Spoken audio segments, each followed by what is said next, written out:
Baik, di sini saya akan menjelaskan judul materi tentang tinjauan pemrosesan transaksi dan sistem enterprise resource planning. Nah, sebelum saya lebih jauh menjelaskan tentang materi tersebut, ada baiknya kita ketahui dulu apa sih itu tinjauan pemrosesan transaksi dan apa itu sistem enterprise resource planning atau ERP. Nah, tinjauan pemrosesan transaksi adalah suatu proses di mana memantau bagaimana transaksi bisnis seperti penjualan atau pembelian dicatat dan diproses dalam sebuah organisasi atau perusahaan. Tujuannya itu untuk memastikan bahwa transaksi tersebut tercatat dengan benar dan efisien serta menghasilkan informasi yang lebih akurat untuk pengambilan keputusan.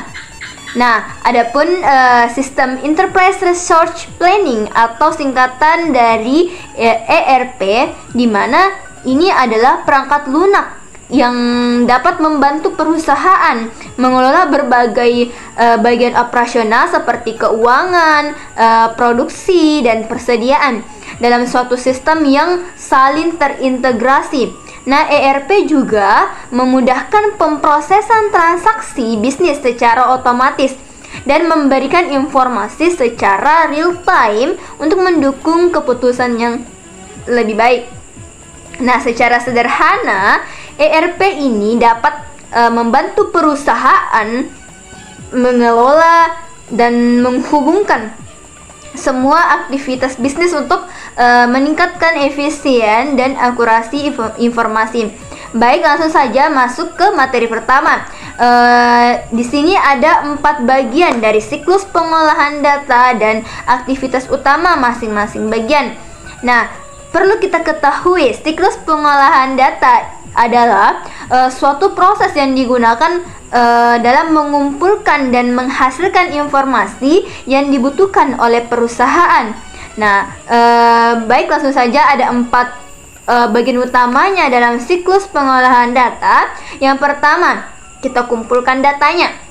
Nah, pada tahap ini data transaksi itu dikumpulkan, misalnya data tentang penjualan, pembelian atau pembayaran. Nah, aktivitas utamanya itu adalah mengumpulkan data dari sumber yang relevan seperti formulir pesanan atau faktur. Nah, yang kedua, pemrosesan data. Data yang telah dikumpulkan kemudian diproses untuk diubah menjadi informasi yang lebih berguna lagi. Nah, aktivitas utama pada tahap ini itu ialah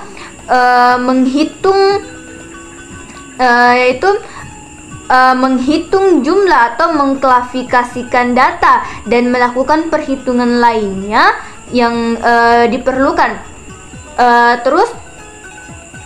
Atau biasa dikenal dengan ketika data yang telah dikumpulkan kemudian diproses untuk diubah menjadi informasi yang lebih berguna. Nah, yang ketiga, menyimpan data. Menyimpan data setelah data itu diproses, informasi tersebut akan disimpan dalam sistem untuk diakses kembali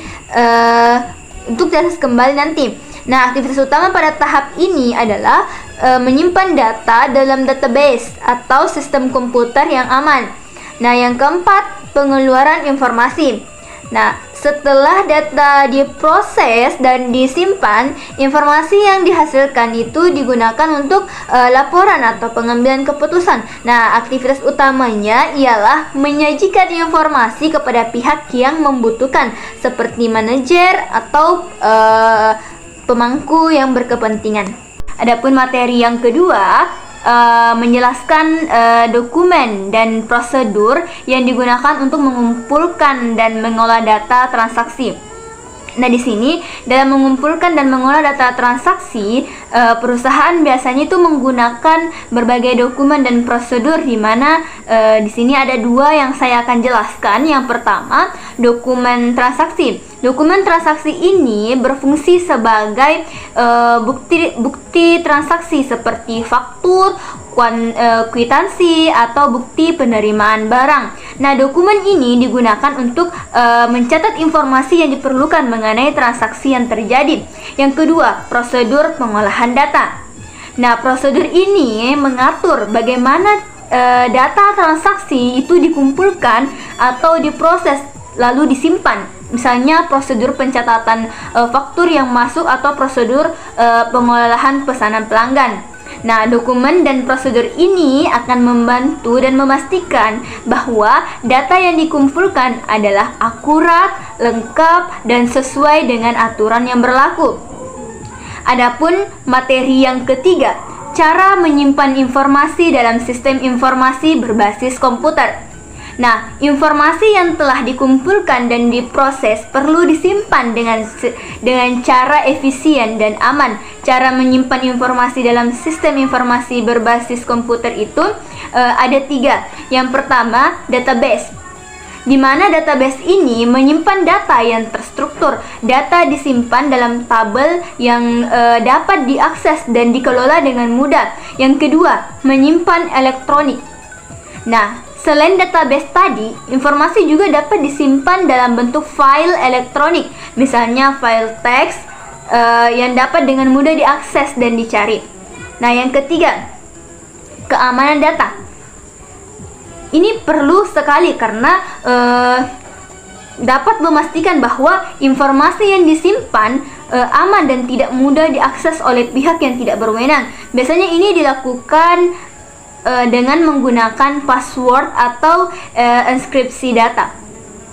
Terus ada materi keempat, jenis-jenis informasi yang disediakan sistem informasi akuntansi atau SIA.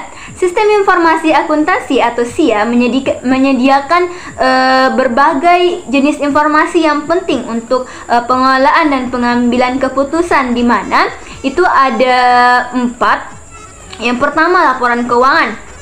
Laporan keuangan ini itu termasuk juga laba rugi, neraca, dan arus kas yang digunakan untuk menilai kinerja keuangan perusahaan. Yang kedua, laporan pengendalian. Nah, laporan pengendalian ini menggunakan sistem yang dapat menghasilkan laporan yang menunjukkan sejauh mana si perusahaan ini mematuhi anggaran atau target yang telah ditetapkan. Yang ketiga, informasi operasional. Sistem informasi akuntansi akan juga menyediakan informasi tentang operasional perusahaan seperti jumlah inventaris, status pesanan, atau status produksi. Nah, yang terakhir itu laporan pajak. Sistem informasi akuntansi juga membantu dalam menghasilkan laporan yang diperlukan untuk perhitungan pajak dan kepatuhan pajak perusahaan. Nah, materi yang kelima, bagaimana cara organisasi menggunakan sistem ERP atau sistem Enterprise Resource Planning untuk memproses transaksi dan menyediakan informasi. Nah,